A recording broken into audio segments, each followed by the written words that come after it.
All right. Hi, everyone. I'm Matt from Meg US. As part of the series that we're doing, I wanted to continue the fun.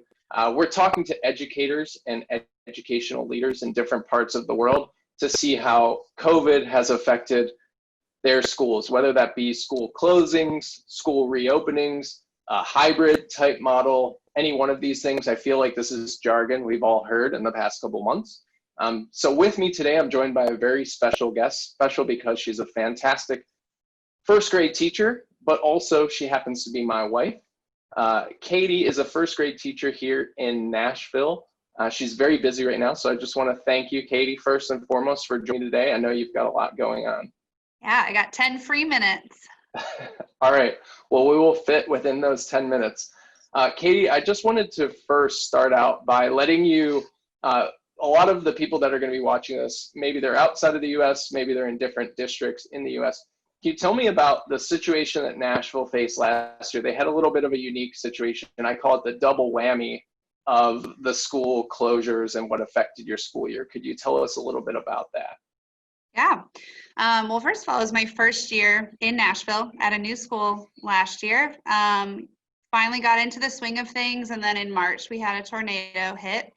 The tornado damaged enough schools in Nashville that my district, Metro Nashville Public Schools, shut down for, I think it was about a week. So we were out of school for about a week, just trying to get through the trauma of what we've been through. And then we came back to school for a couple days, and the week after that was going to be spring break, but then COVID hit. So we shut down we came back to school for 3 days, then we shut down for 2 days, and they said, oh, you'll be back after spring break. So we all walked out of our classrooms, left everything how it was, and then we got word over spring break that school was done for the year. So we were all told, stay at home. We don't even know if you can teach right now, just keep connecting with your students. And I spent the rest of my first year here in Nashville just on Zoom calls, hanging out with first graders and wondering how they're doing and trying to stay connected with them. Got it. So definitely a unique experience for students and teachers alike. Now, as I understand, to start this year, Metro gave parents a few different options. They kind of thought there were going to be maybe multiple options starting this school year. What were the options on the table, and what did they finally decide to do? Over the summer, when we were in a phase that was appropriate enough to come back to school, the cases of COVID were low enough, we were going to come back with a hybrid model where my class, I have 20 students, would be split into groups of 10. So group A and group B. Group A would come on Monday and Tuesday. Wednesday, everybody would stay at home and I would teach virtually so they could sanitize. Group B would come Thursday, Friday. So that was the plan, to come back to school safely. Of course, there was no recess. There wasn't going to be like lunch as we know it. And then cases started spiking in Nashville again. And so they did not give parents the option anymore. Oh, there was an option that students could go virtual if they wanted to instead of the hybrid model. And then cases started spiking, and then students had to come. Hi. That's okay. This is a perfect example, friends. I just had a teacher, friends. I'm acting like I'm talking to students here because that's what I do all day now. I just had a teacher pop in to ask me for some tech support because that's the life I lead now. But so basically, after the cases spiked, my district decided to go completely virtual, not giving parents the choice. We have had a lot of students who have pulled out to homeschool because this is just not a method of teaching that's working well for their family. So we started, this is my 4th day of full day virtual teaching. So that's where we're at now, and we're there for a month. And we reevaluate in about a month, but as long as cases stay the way they are, I think we're in this for the long haul, unfortunately. So I want to focus on some things you've told me, good and bad, with how this is all unfolded in the first week. I want to start with a story you told me about the Meet the Teacher event. So you've got the classes assigned. They're going to have the students get on and meet their teacher. Tell us what happened. So typically, meet the teachers in the classroom. It's a big ordeal. The kids are excited. It's kind of like my time to shine, and make a great first impression. This year, due to virtual, we were supposed to be over Teams. All the parents had the link. We were supposed to just get on and kind of, they called it like an NFL draft style, just read our class list. And I was ready. I logged on 20 minutes ahead of time, tested everything, ready to go. And then during the meeting, they said, Mrs. Gambatese, read your list. And they couldn't hear me, they couldn't see me, but on my end, it was working. And it was like this extremely frustrating moment, because that was my first impression to all the parents was, she's not here, she's not involved. It was really frustrating. So it was a flop. It was not a great first introduction. It has since been fine. And, you know, I've reached out to all the families and things have been better, but we have certainly had a rough start with technology to the year. It has not been easy. Sure. So I want to switch the focus to the positive now. So we had some, hiccups at the beginning, understandably so. It's a big adjustment for a lot of people. I have heard you talk about some of the cool things that have come out of this. One of those things is talking points. So can you tell people a little bit about what that is and how you've used it specifically in a classroom where you have a significant population of students where English is actually their second language?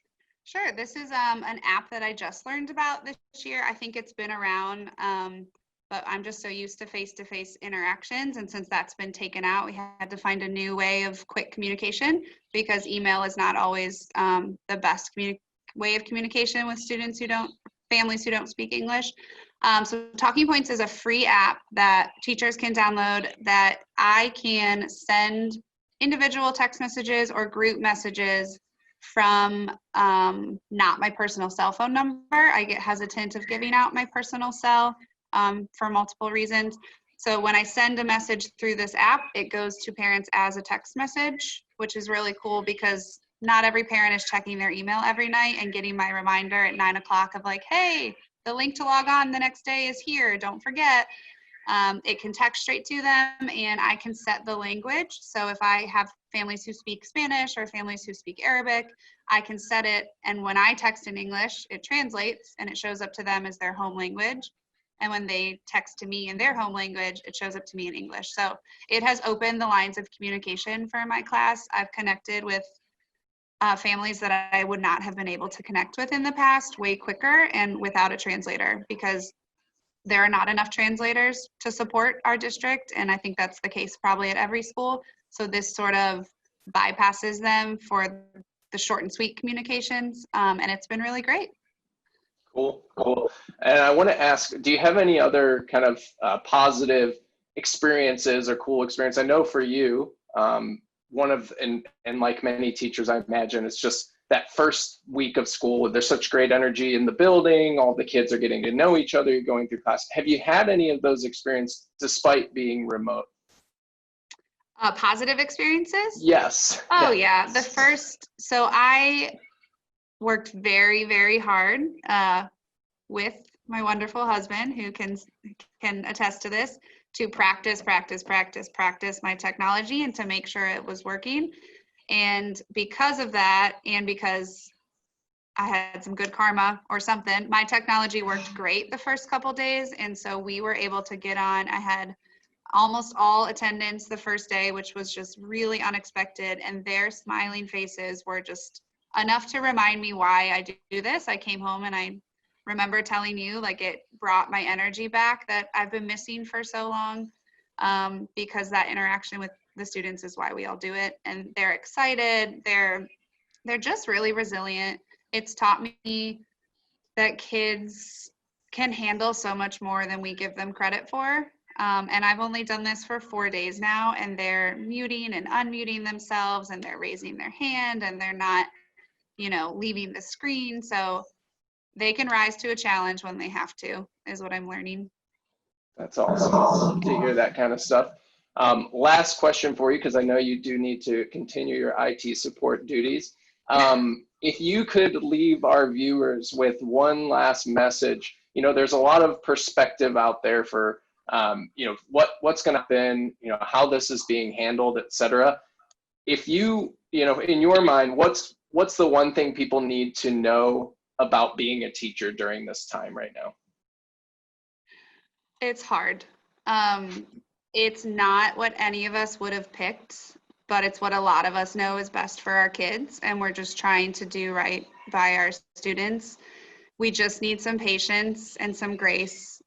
We've had a lot of really wonderful, supportive families, and I'm so thankful for that. But just know that every teacher out there, no matter what year you're in, this is my 12th year teaching, and I feel very confident in it. I feel like a first-year teacher. It doesn't matter if this is your first year or your 28th year. We are all starting over, and we all have no idea what we're doing, and we're figuring it out as we go. So give us some patience, some grace, and just know that what we're doing is the best interest for your kids, and we are working our tails off to make it as beneficial for them as we can.